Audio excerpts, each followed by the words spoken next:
La Comunidad Acción Solidaria y la Asociación Jesús Solidario te invitan a escuchar el comentario Evangelio Vivo, elaborado por nuestro hermano Pachiloidi, presbítero.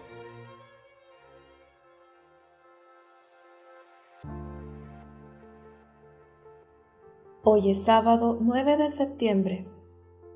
Leemos el Evangelio de San Lucas en el capítulo 6, versículos del 1 al 5.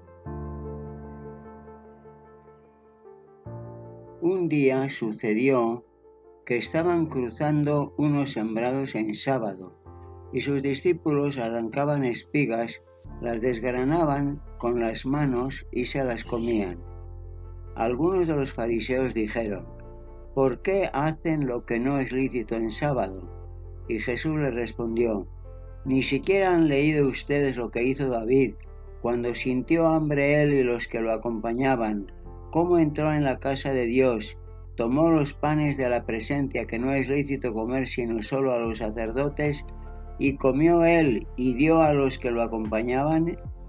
Y les dijo: el Hijo del Hombre es Señor del sábado. Palabra del Señor. Comentario.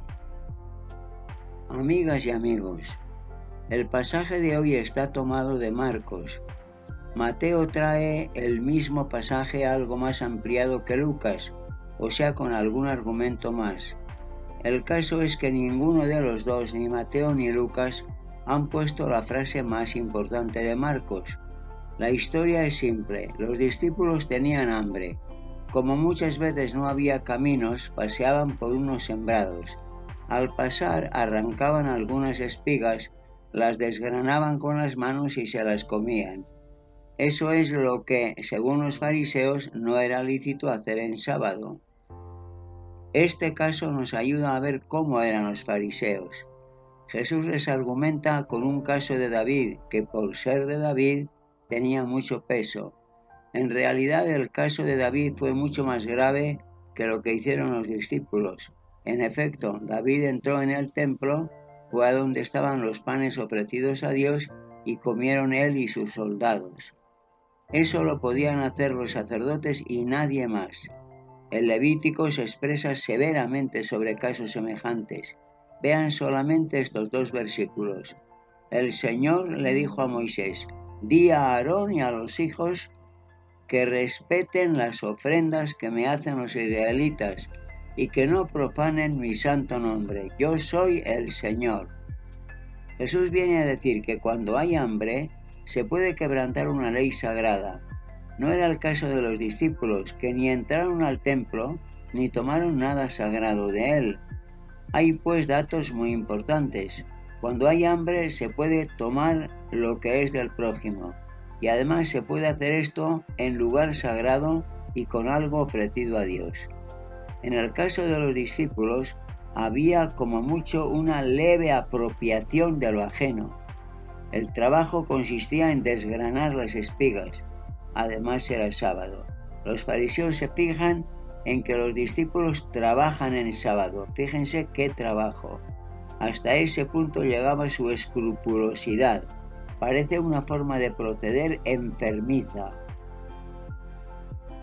Y la famosa frase que solo tiene Mateo: comentaristas serios sugieren que probablemente les pareció excesiva y atrevida a Mateo y a Lucas y por eso tuvieron miedo. La frase se la dijo Jesús cara a cara a los fariseos y dice así: no es el hombre para el sábado, sino el sábado para el hombre. Fíjense bien en ella, que es tan sencilla que no llama la atención. El quebrantamiento del sábado era una falta grave. Lo que ocurre en este caso de hoy es que el trabajo que hicieron fue mínimo y aún menos que mínimo. La palabra hambre es totalmente excesiva. La sentencia que pronunció Jesús es una de las afirmaciones más revolucionarias de todas las religiones y todas las culturas. El sábado era un día sagrado. La reverencia hacia el sábado era total, algo así como la reverencia a Dios. Jesús le da la vuelta a ese día sagrado está al servicio del ser humano y no el ser humano para servir al sábado. Hagamos la prueba. Compongan frases sustituyendo la palabra sábado por otras más importantes o por lo menos importantes. Por ejemplo, no es el hombre para la economía, sino la economía para el hombre. A ver, sigamos. No es el hombre para la producción, sino... No es el hombre para la patria, sino... Y sigan así hasta llegar a lo más alto que se les ocurra. Lo más alto es Dios. Pronunciar esta frase poniendo la palabra Dios en vez del sábado produce un choque interior tremendo, como si hubiéramos dicho una blasfemia. Yo mismo lo sentí así cuando me di cuenta de que es Dios mismo quien se ha puesto a nuestro servicio en la persona de Jesús. No es el hombre para Dios, sino Dios... Ahí me paro. Al humillarse Jesús, es Dios quien se ha humillado poniéndose a nuestro servicio. Tenemos un Dios humilde. Cuando más penetremos en Él, más nos sorprende y nos sobrecoge. Tenemos un Dios impresionante. Leyendo este texto, podemos afirmar que servir a Dios consiste en servir a los seres humanos. Plegaria. Siervas y siervos. Servir a Dios. Pero ¿nuestro Dios quiere acaso tener siervos? ¿No es Él quien se hizo siervo de nosotros? Sorpresa incomprensible. Un Dios que se hace siervo de sus propias criaturas. Un Dios humilde que a nosotros nos levanta. Cuanto más lo miramos, mayor es la sorpresa.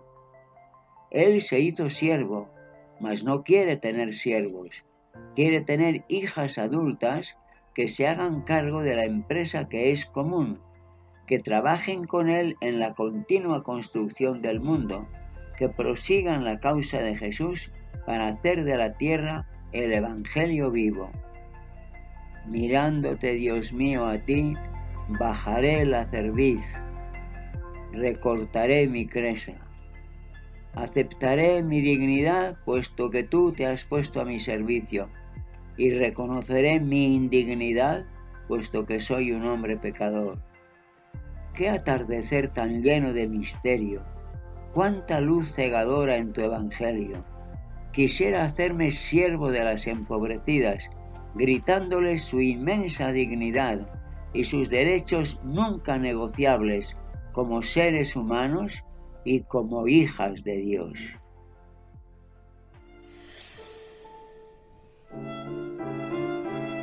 Meditemos todos los días la palabra de Dios con Pacciloidi en Evangelio Vivo.